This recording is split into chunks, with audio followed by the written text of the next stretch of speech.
Viral ഫീവറിന്റെ കാലമാണല്ലോ.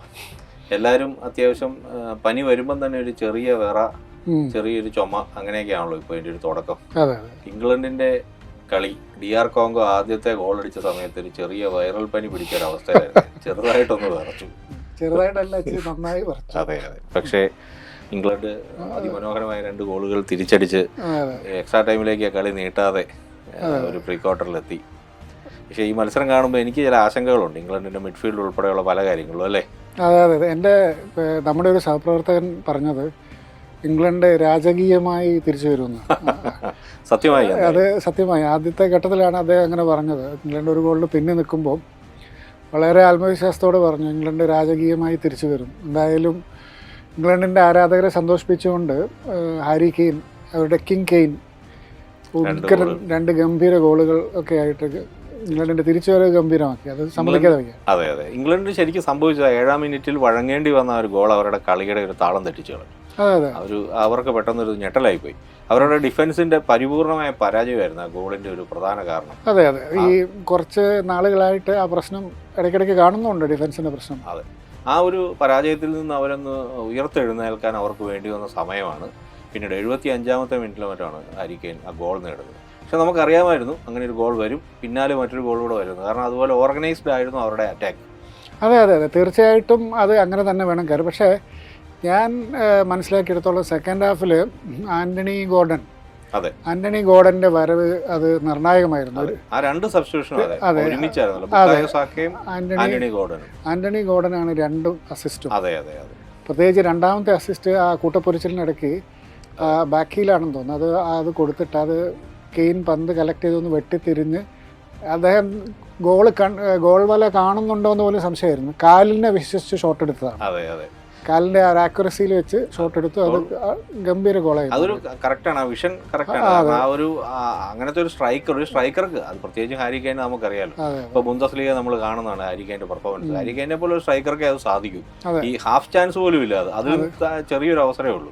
പിന്നെ ഗോർഡന്റെ കാര്യമാണല്ലോ അറിയാം. ന്യൂകാസിൽ യുണൈറ്റഡിലായിരുന്നു ഗോർഡൻ ഇപ്പം ഈ വരുന്ന സീസണിൽ ഇപ്പൊ ബാർസലോണയിലേക്ക് പോവാണ്. അപ്പൊ അതായ ഒരു ഭാവി താരമാണ്, ഒരു സംശയം. ഒരു ക്രിയേറ്റീവ് ക്വാളിറ്റി ഉള്ള കളിക്കാരനാണ്. അതിൻ്റെ അദ്ദേഹവും ഒരു നല്ല ഫിനിഷറും കൂടി ചേർന്നപ്പോൾ ഇംഗ്ലണ്ട് രക്ഷപ്പെട്ടു എന്നുള്ളതാണ് വാസ്തവം. തുടർന്നുള്ള കളികളിൽ ഇംഗ്ലണ്ടിനെ പല കാര്യങ്ങളും മെച്ചപ്പെടുത്താനുണ്ട്. ടുഹേലിന് തലവേദനയുണ്ട്. അടുത്ത എതിരാളികൾ ചില്ലറക്കാരല്ല. അതെ, മെക്സിക്കോയാണ്. അത് അവരുടെ സ്വന്തം ഗ്രൗണ്ടിലാണ് അവർ കളിക്കാൻ പോകുന്നത്. അല്ലെ, അസ്ടെക് സ്റ്റേഡിയത്തിലാണ്. അതെ അതെ, അതൊരു ഭീഷണിയാണ്. മെക്സിക്കോ ഇതുവരെ ഒരു ഗോൾ പോലും വഴങ്ങിയിട്ടില്ല. നല്ല ഫോമിലാണ്. അതൊക്കെ ആലോചിച്ചിട്ടായിരിക്കും ടുഹേൽ അടുത്ത തന്ത്രങ്ങൾ ഒരുക്കുക. എന്തായാലും ഈ കോങ്കോയെ അഭിനന്ദിക്കാതെ വയ്യ. ആദ്യത്തെ ഗോൾ ഗംഭീരമായിരുന്നു. മൈതാനത്തിന് കുറുകെ ഈ ശരിക്കും പറഞ്ഞ ആ പുൽപ്പരപ്പ് കീറി മുറിച്ചുള്ളൊരു ക്രോസ് ആയിരുന്നു. അത് ഇംഗ്ലണ്ടിന്റെ ഡിഫൻസ് മൊത്തം കാഴ്ചക്കാരായിപ്പോയി. ഇംഗ്ലണ്ടിന് ശരിക്കും അവിടെ ഒരു ഡിഫൻസ് ആ സമയത്ത് ഉണ്ടായില്ല. ഡിഫൻസ് ഫോർമേഷൻ ഉണ്ടാകുന്നതിന് മുമ്പ് ഗോള് വന്നു. 7 മിനിറ്റ് ആയതേ ഉള്ളൂ. 7-ാം മിനിറ്റിൽ ഒരു ഞെട്ടൽ, പെട്ടെന്ന് വൈറൽ പനി പിടിക്കുന്ന പോലെ. ഈ ഒരു ഇംഗ്ലണ്ടിന്റെ ഒരു ലോകകപ്പിന്റെ ഒരു ഭാവി എന്ന് പറയുന്നത് ഇംഗ്ലണ്ടിനെ പോലുള്ള ടീമുകൾ തുടരേണ്ടത് ഈ ലോകകപ്പിന്റെ ഒരു ആവശ്യമാണ്.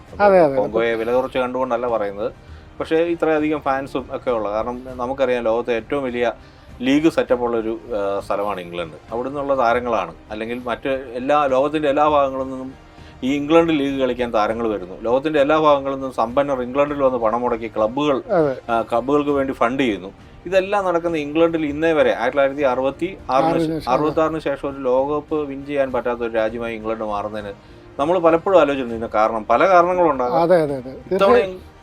എന്തോ അവർ എല്ലാ ലോകകപ്പിന്റെ കാലത്തും യൂറോകപ്പിന്റെ കാലത്തും ഇറ്റ് ഇസ് കമ്മിങ് ഹോം എന്ന് പാട്ട് പാടും. അതിനുവേണ്ടി കുറേ നരറ്റീവുകൾ അവരുണ്ടാക്കും. ഇന്ത്യൻ്റെ ടീം ഗംഭീരമാണ്, കോച്ച് ഗംഭീരമാണ്, ഇത്തവണ കപ്പടിക്കും. പക്ഷേ പലപ്പോഴും നോക്കൗട്ടിൽ എവിടെയെങ്കിലും വെച്ച് അവർ വീണുപോകും. ഞാനത് സ്വെൻ ഗോരാൻ എറിക്സൺ ഇംഗ്ലണ്ടിന്റെ കോച്ചായിരിക്കുന്ന കാലം മുതൽ ഇത്തവണ കഴിഞ്ഞ ഗാരത്ത് സൗത്ത്ഗേറ്റ് കോച്ചായിരിക്കുമ്പോഴും ഇപ്പോഴാണ് പിന്നെ അത് കുറഞ്ഞത്. കാരണം ഈ നരേറ്റീവ്സ് ആണ് നമ്മൾ എല്ലാ കാലവും കാണുന്നത്. ഇംഗ്ലണ്ടിന് പക്ഷേ അതനുസരിച്ച് പെർഫോം ചെയ്യാൻ പറ്റുന്നത്. താരങ്ങളാണെന്നുണ്ടെങ്കിൽ അവർക്കും ഒരു കുറവുമില്ല. ബെക്കാമിന്റെ കാലത്തായാലും പിന്നെ വെയിൻ റൂണിയുടെ കാലത്തായാലും ഒക്കെ സാധ്യതകൾ പലതായിരുന്നു. എന്താണ് സംഭവിക്കുന്നത് അറിയില്ല. പക്ഷേ ഇത്തവണ ഈ ബെല്ലിംഗാമും ഈ ഹാരി കെയ്നും തമ്മിലുള്ള കോർഡിനേഷനൊക്കെ നല്ല രസമാണ് കാണാൻ. അവർ ബുദ്ധിപൂർവ്വം കളിക്കുന്നത് കാണാനൊക്കെ രസമുണ്ട്. അപ്പം ക്രിയേറ്റീവായി കളിക്കുന്നുണ്ട്. പക്ഷേ അത് വളരെ വൈകി പോകുന്നു പലപ്പോഴും ആ ഒരു കോർഡിനേഷൻ ഡെവലപ്പ് ചെയ്ത് വരാൻ. ഇപ്പം ഈ കളിയിൽ DR കോങ്കോ ആയിട്ടുള്ള കളിയിൽ നമ്മൾ കളി കണ്ടപ്പോൾ സംസാരിച്ച ഓർമ്മയില്ല. അതായത് DR കോങ്കോയാണ് ആദ്യം ഒരു താളത്തിൽ കളിക്കുന്നത് കുറേ നേരം. ഇംഗ്ലണ്ടിന് എന്താണ് ചെയ്യേണ്ടതെന്ന് അറിയില്ലായിരുന്നു ആ ഘട്ടത്തിൽ. അവരൊരു ഫ്ലോയിലായി വരാൻ കുറച്ചധികം സമയമെടുത്തു. അത് പലപ്പോഴും നല്ല ശക്തരായ എതിരാളികളാണെങ്കിൽ ആ സമയത്തേക്ക് നമ്മളിപ്പോൾ സപ്പോസ് ഫ്രാൻസ് ആണെന്ന് വിചാരിക്കുക, ആ സമയത്ത് 4-5 ഗോൾ അടിച്ചിട്ട് ഉറപ്പായിട്ടും കാരണം ഇംഗ്ലണ്ടിന് ഒരു നല്ല ഡിഫൻസ് ഇല്ല, അവരുടെ ഒരു ഡിഫൻസ് ഇല്ല എന്ന് ഉറപ്പാണ്. അതുപോലെ തന്നെ അവർക്കൊരു മിഡ്ഫീൽഡ് ഇല്ല, ഒരു കളി ഫോം ചെയ്ത് കൊണ്ടുവരാൻ പറ്റുന്ന ഒരു മിഡ്ഫീൽഡ്. ഒരു നമ്മളെ കഴിഞ്ഞ ദിവസം അല്ലെങ്കിൽ ഇന്ന് കഴിഞ്ഞ ദിവസം പുലർച്ചെ കണ്ട ഈ ഒലീസയുടെ പ്രകടനം പോലെ അങ്ങനെ ഒരു കളിക്കാരൻ ഇല്ല. അങ്ങനെ ഒരു ക്രിയേറ്റീവ് മിഡ്ഫീൽഡ് അല്ലെങ്കിൽ ഒരു ക്രിയേറ്റീവ് മിഡ്ഫീൽഡർ ഇല്ല ഇംഗ്ലണ്ടിന് ഇപ്പം നിലവിലില്ല.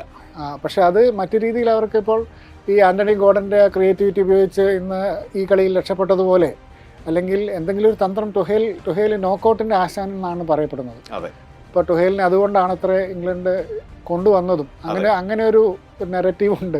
അതെ, കാരണം ജർമ്മൻകാരനായ ഒരു കോച്ചിനെ ഇംഗ്ലണ്ട് പ്രത്യേകിച്ചും ഹയർ ചെയ്യണമെന്നുണ്ടെങ്കിൽ അതിൻ്റെതായ കാരണമെന്നും പറഞ്ഞു കേട്ടിരുന്നു. ഈ പല ടീമുകളും ഇപ്പം കഴിഞ്ഞ ദിവസം നമ്മൾ സംസാരിച്ച ഈ ജർമ്മനി, നെതർലൻഡ്സ് തുടങ്ങിയ ടീമുകളൊക്കെ നോക്കൗട്ടിൽ തെറിച്ചു പോകുന്നു. അപ്പം ഈ ഇംഗ്ലണ്ട് ഇത് മുൻകൂട്ടി കണ്ടു കാണണം. അപ്പം നോക്കൗട്ടിൻ്റെ ആശാനായ ഒരു കോച്ചിനെ കൊണ്ടുവന്നത് അതുകൊണ്ടാകണം. നോക്കൗട്ടിൽ ഇപ്പം ആദ്യത്തെ കടമ്പ അവർ കടന്നു. ഇനിയിപ്പോൾ അടുത്ത കടമ്പയിൽ മെക്സിക്കോയുടെ എന്ത് തന്ത്രമാണ് ടുഹേൽ കൊണ്ടുവരിക എന്ന് നമ്മൾ കാത്തിരുന്ന് കാണണം. എന്തായാലും അന്നൊരു വൈറൽ പനി പിടിക്കാതിരിക്കാൻ നമുക്ക് പ്രത്യേകം പ്രാർത്ഥിക്കാം. പ്രത്യേകിച്ച് ഏതായാലും ഇനിയുള്ള കളികൾ കഴിഞ്ഞ ദിവസം നമ്മൾ ഫ്രാൻസിൻ്റെ കളി കണ്ടതുപോലെ ഒരു മനസ്സിനെ സന്തോഷിപ്പിക്കുന്ന കളികൾ വരുമായിരിക്കും അല്ലേ? തീർച്ചയായിട്ടും ഇനി അതിനുള്ളൊരു സാധ്യതയാണ്. ഈ 48 ടീമുകളായിരുന്നപ്പം നമുക്ക് ഒരു ആകെ മൊത്തം ഒരു ജഗവകയായിരുന്നു. ഇനി അങ്ങ് മാറി. ഇന്നലെ ഫ്രാൻസിൻ്റെ കളി കണ്ട ഒരാൾ പറഞ്ഞത് അദ്ദേഹം പെട്ടെന്ന് 3 മണിക്കാണ് എണീറ്റത്. എന്തോ കാര്യത്തിന് എണീറ്റ് പോയതാണ്. അപ്പോൾ TV വെച്ച് നോക്കിയപ്പോൾ ഗംഭീര കളി കളിക്കുന്നു ഫ്രാൻസ്. അങ്ങനെ കളി മുഴുവനായിട്ടിരുന്ന് കണ്ടു എന്ന് പറയുന്നു. അപ്പോൾ അങ്ങനെ ഈ വെളുപ്പാങ്കാലത്ത് ഈ അറിയാതെ ഉണർന്ന് കളി കാണുന്ന ആളുകൾ വരെ എൻജോയ് ചെയ്യുന്നുണ്ടോ എന്നുള്ളതാണ്. അങ്ങനത്തെ കളികൾ വരട്ടെ. ഈ ലോകകപ്പിൽ ഏറ്റവും അധികം ആളുകളെ എൻജോയ് ചെയ്യുന്ന ടീമാണ് ഫ്രാൻസ്, അതിലൊരു സംശയമില്ല. അവർക്കൊരു ഭയങ്കര പവർഫുൾ ആയിട്ടാണ് കളിക്കുന്നത്. ആ കളി തുടരാൻ പറ്റിക്കഴിഞ്ഞാൽ ലോകകപ്പിന് തന്നെ ഒരു ഭംഗി തരുന്ന ഒരു കാഴ്ചയായിരിക്കും. അതൊരു അതോറിറ്റിയോടെയാണ് കളിക്കുന്നത്. അതെ. അത് അത്തരം കളികൾ മറ്റ് ടീമുകളിൽ നിന്നും വരട്ടെ. അർജന്റീന, ബ്രസീൽ തുടങ്ങിയ ശക്തരായ ടീമുകളിൽ നിന്ന് വരട്ടെ. കരുത്തരായ ടീമുകൾ ക്വാർട്ടറിലേക്കും സെമിയിലേക്കും എത്തട്ടെ. ഈ ലോകകപ്പ് എല്ലാവരും ഓർക്കുന്ന ഒന്നാകട്ടെ എന്നൊക്കെ നമുക്ക് പ്രതീക്ഷിക്കാം. എല്ലാവരും ഓർക്കുന്ന ഒന്നായി ഈ ലോകകപ്പ് മാറട്ടെ. അതൊരു നല്ല ഒരു ചിന്തയാണ്. അതെ. ഓർമ്മിച്ച് വെക്കാൻ ഈ ലോകകപ്പ് ബാക്കി എന്തെങ്കിലും വെക്കുമെന്ന് കാത്തിരുന്നു കാണാം.